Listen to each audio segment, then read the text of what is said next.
What's up, guys? Welcome to Daily Dose of Reddit. This is your host, Zach, and today's subreddit is r/StoriesAboutKevin. Alright, this story's called Kevin Thinks That the Bahamas Are a U.S. State. What a dummy! Silly head. Let me pretext this by saying that I always thought that nobody was dumb and everyone deserved a chance at a higher education. Aww. Kevin is the first and only guy I met that has made me think that, maybe college just isn't for everyone. I'm in my final year of my undergrad. Just going through the motions until I graduate. I'm in a purely online program at a major university, but I have classmates that also meet in person for school. At the start of a semester, it's pretty common in online classes to get emails from classmates asking to form a GroupMe. I usually don't join these because they quickly become a hub for cheating, and I just don't want to take a chance of expulsion, but I decided to give it another. I joined the GroupMe for my state and local government class. This is important for the story, and everything is fine. People are getting along. That is until the first quiz. Our quizzes are 50 questions long, a fact that some complain about, but they are overall not that hard. But then you have Kevin. The quizzes were multiple choice, so we got our grades immediately, and all of us are sharing our grades with each other. Then Kevin chimes in. I got a 10 out of 100. Wait, how? I couldn't find the answers. What do you mean? I mean, I couldn't find them online anywhere. The answers are in the text, so why would you go online? Usually when I do quizzes, I search for the question and Quizlet has the answers. Quizlet, for those that don't know, is an online study tool that is frequently abused and is an ever-growing problem. What are you, a narc? To combat this, our professor specifically stated in an email to us that he changes the format and wording of the quizzes each semester in order to combat cheating. I explained this to Kevin. Well, that's stupid! Nobody responds, and the group is quiet until the first essay is due. I thought that the issue with Kevin was a one-off, but nope. When he got back the grade for the essay, the group again was chatting away about grades and enrolls Kevin. In these essays, we're asked to compare the different aspects of two different state governments. I got a 30. Hey, he improved. Literally, how? It's not my fault. The professor said in his comments that one of my states wasn't a state. I already emailed him about it. Thinking that a political science professor would clearly know what is and isn't a state, I asked Kevin what states he chose. Florida and Bahamas? Are you joking? No, I'm not joking.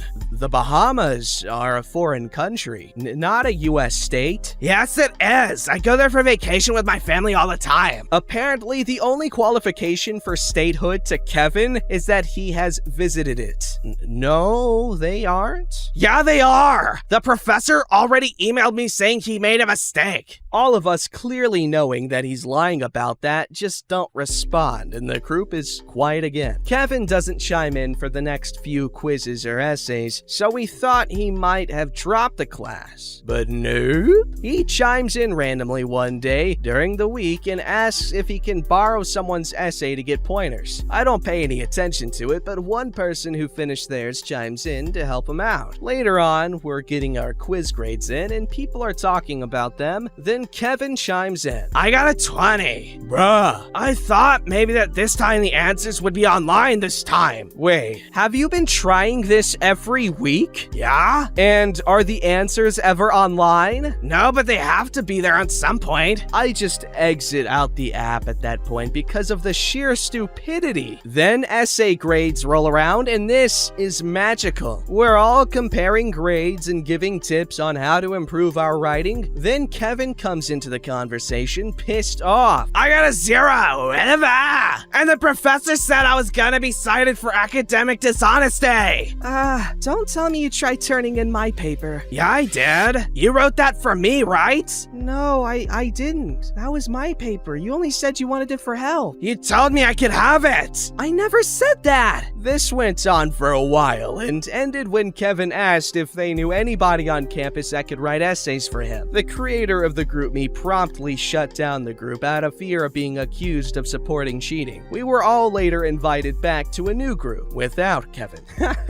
Wow, that guy. What a guy. Kevin. IQ of 27. Drives a stupid car that doesn't get him very far. Mine's slow like molasses. He'd probably try to eat a mattress. Okay, but what a jerk. Literally freaking plagiarizing someone's essay. You want to be stupid. You have to be stupid. This story's called Kevin Sells a Car for $20. Oh god. Hello Reddit. I have talked to Uncle Dave again and was retold this story so it doesn't look like a fantasy I pulled out of my ass. Also, the original post was my first Reddit post and I got many facts wrong because of my hearing loss, and that I originally heard this story a few years ago. So without further ado, here's his story. So back in the early 90s, my uncle was walking home at around 2 a.m. He forgot the reasoning why, but he remembered that he ran into a Kevin. This Kevin looked a bit deranged and was clearly an addict of some sort. Kevin engaged with Uncle Dave and begged for $20. Uncle Dave knew that he was an addict and he didn't want to give him the money. Kevin then said he would sell his car for $20 out of desperation. This caught Uncle Dave's attention, but it was a piece of crap car according to him, and in a final act of desperation, Kevin told Uncle Dave that the car was a 1979 Monte Carlo. Now, if you're like me and don't know anything about engine values, according to Uncle Dave, that engine would be worth roughly $15,000 today. Wowza. So Uncle Dave immediately took the car home. When he got home, Grandpa ran outside barefoot in the Michigan snow yelling why the hell he brought home such a crappy car. Uncle Dave argued that the engine was a Monte Carlo, but Grandpa only saw an old motor. It took a while, but Uncle Dave convinced Grandpa to keep the engine, and he hoisted it out of the car. Now with the engine out, he had no use for the chassis, and Grandpa didn't want it there either, so the next morning, he called his buddy to tow the car back to where he got the car, tossed the keys on the driver's seat, and abandoned the car. He sold the Monte Carlo for $10,000 not long after, and used that money to buy himself a new truck. And since I did this in my original post, I might as well do it here by including a bonus story I still don't know where it belongs. So in the early 2000s, Uncle Dave and some of his friends decided to go fishing up north in the upper peninsula,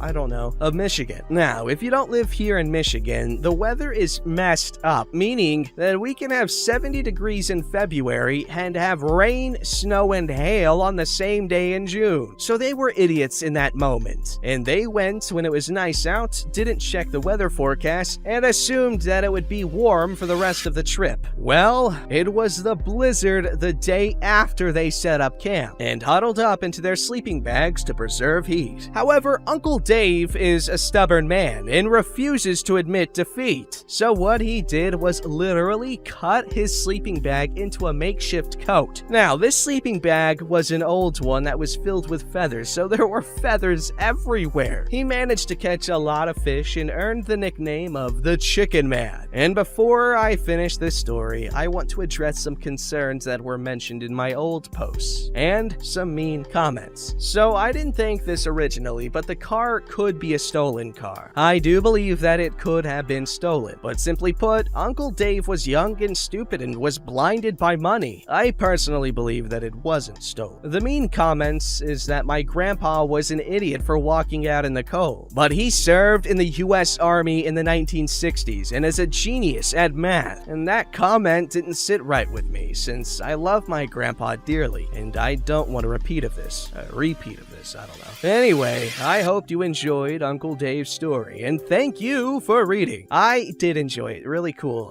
So I don't know a lot about cars. I'm trying to get into them, alright? I'm playing Need for Speed. Yeah, I know. Big first step, I know.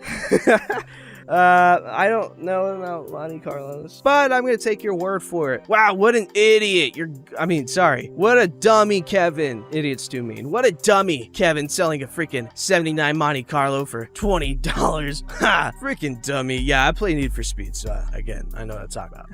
This story's called Kevin Thinks It's a Good Idea to Do Bicycle Tricks in the Freeway. Here's the cast. There's me, Dad, friend 1, friend 2, Kevin. So one day, me, friend 1, friend 2, and Kevin are playing outside riding our bikes. While riding, we realize all of us need some air in our tires. So everyone goes home, asks their mom. I asked my dad. No way my mom would let me go. And we got all 4 yeses. My dad gives us some money for the air, and we're about to head off when... Guys, let's use my phone as a GPS. I know the way. But I'm the oldest. We do what I do. So we're using the GPS. Come on! Now, Kevin wasn't wrong. Kevin was 12, I was 11, and friends 1 and 2 were both 10. But I knew I should have stopped him. Kevin, you heard Dad, right? We're going to insert gas station here. So make sure you type that in on Google Maps instead of gas station, okay? Chill out, man. I got this. Kevin puts in gas station, unbeknownst to the rest of us, and plays eeny, meeny, miny, mo with the results and hits start. The 4 of us get on our bikes and follow the GPS, thinking to myself, up the street, make a right, down the giant hill, past the playground, and across the biggest street in the neighborhood. Hold up! Guys, we're going the wrong way. No, we aren't, man. The gas station's this way. Are you sure? What did you type in? I typed in gas station. Duh! I told you not to type in gas station. But,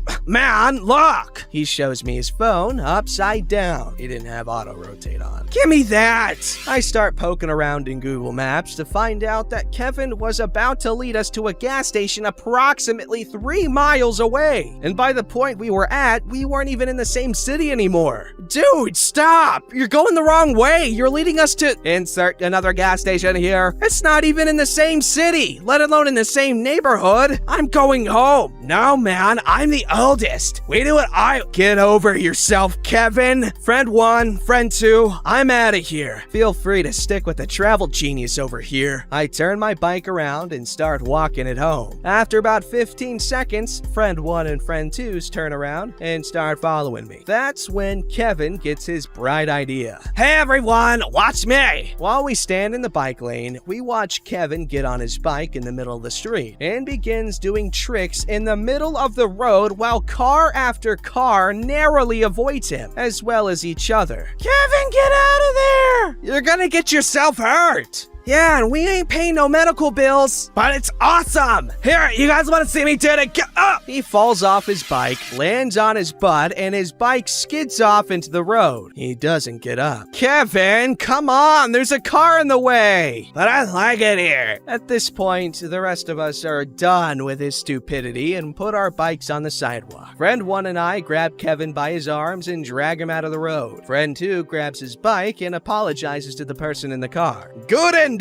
We eventually got to the right gas station and never trusted Kevin with a GPS since.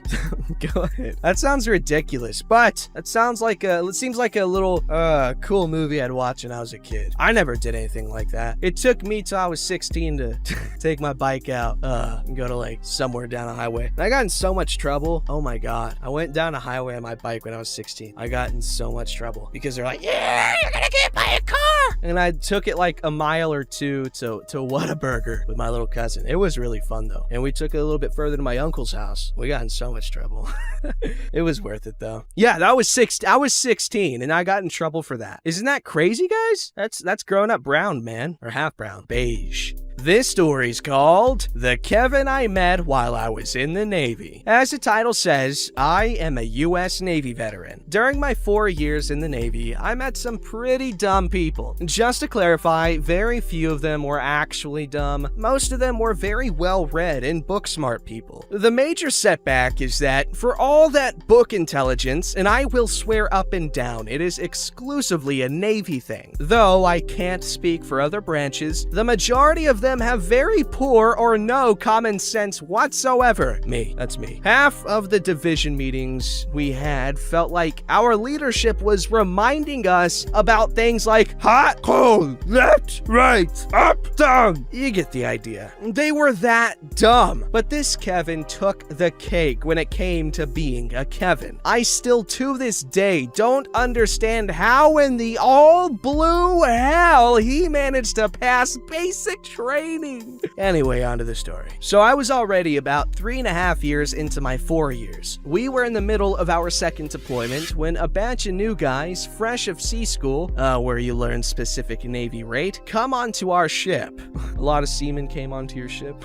One of them, we will call Shay, was an absolute dunderhead. I like that. He apparently was attempting to gain U.S. citizenship by serving in the military and chose the Navy. For context, he's Irish. At first, he didn't give off any signs of being a Kevin. He would make small mistakes like overcooking pasta, not making enough pans of prepped vegetables, etc. You know, the kinds of mistakes new guys tend to make. Then came the 40-ouncers. He chipped off part of his finger in the veg slicer because an onion was jammed in it, while the machine was still on. Okay, I'm getting a little bit of oof. Another time, he wanted to test the doneness of some pasta, so he put his hand in the boiling water. Our leadership finally pulled him out of the kitchen after he put steaks on the grill and pretty much walked away from it to go eat. This wasn't the end of Shay's shenanigans, though. He really thought it was a good idea to express his Irish pride every time we went into a foreign port and get absolutely hammered. His Liberty buddy struggled to keep him under control. Poopy finally hit the fan for him when we went into Singapore, and he got so wasted he decided to go on a groping spree, oh boy, not one of these guys, of every woman within his belligerent sight, and then fight the police when they tried to make an arrest. Needless to say, we left Singapore without him, and he ended up having to get bailed out by the US Embassy. The crazy thing was, when he was finally brought before our CO, he showed absolutely zero remorse or regret. Sometimes I wonder whatever happened to Shay. He's probably been deported back to Ireland by now.